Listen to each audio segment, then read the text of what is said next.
7 years ago, I asked God to show me He was real. I asked Him to prove that He was real. Why did I ask God this? And I was at a point of desperation. I mean, I desperately was crying out to God to show me He was real. And why was I doing this? Because I was struggling at the time with suicidal thoughts. I was struggling with, and I didn't know what this was at the time, a lot of mental health issues like depression and anxiety, but I just thought something was wrong with me. Nobody else would see this. I would hide it, I would cover it up, I would smile.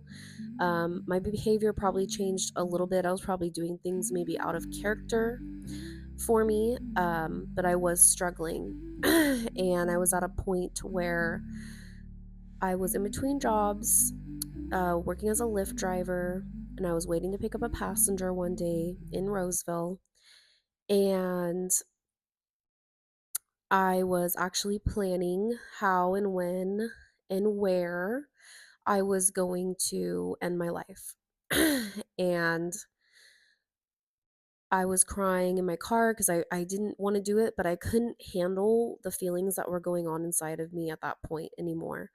It was like torture. And so I cried out to God with everything I had. And I said, God, if you are real, show me you are real, prove it. Send an angel, send something. And then I thought to myself, well, it doesn't matter if God even is real. And I said this out loud. I said, man, if you are real, what's it matter? I've done bad things, so I'm going to hell. So either way, what does it matter? And I was waiting for the next passenger, and I got an alert on my phone, so I wiped my tears, fixed my makeup really quick, put on my sunglasses, and I drove to the grocery store right down the street. The woman who got in my car, as soon as she got in my car, as soon as she shut that door, she turned to me and she gently took my hands in her hands and she said, "Can I pray for you?" And I thought, wow, sure. I mean, nobody's ever asked me that before, actually. And so she began to pray, and I remember just feeling just this vibration, this like sensation all over my body of warmth. And she said, Jesus is holding on to you so tightly right now, and he is not going to let you go. He says that you are not going to hell. He says that he's sorry about your real father, but and that your real father just can't be a father right now, and that he wants you to call him your father. And I mean, let's just say at that point I was speechless, I was crying.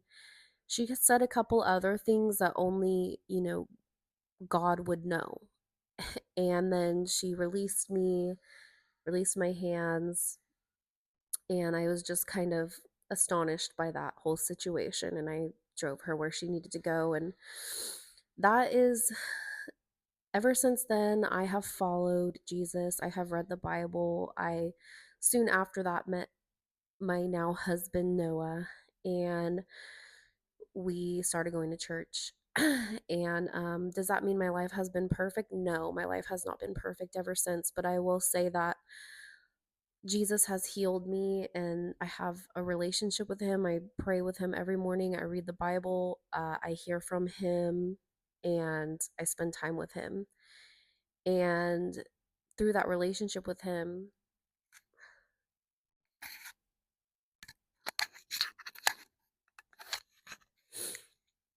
he has healed me from that depression. He has delivered me from the suicidal thoughts.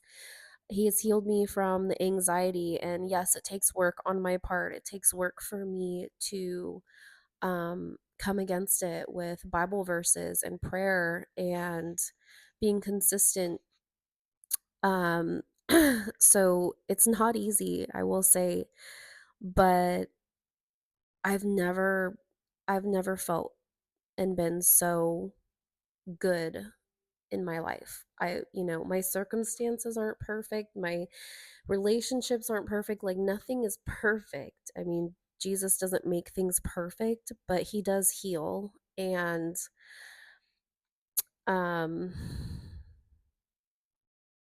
he's healed me from a lot of things. So I wanted to just make sure that I shared this with everybody because he told me to. So thanks for listening. And if you liked it, please leave a comment and a like and share with a friend. Thanks so much. Love you guys.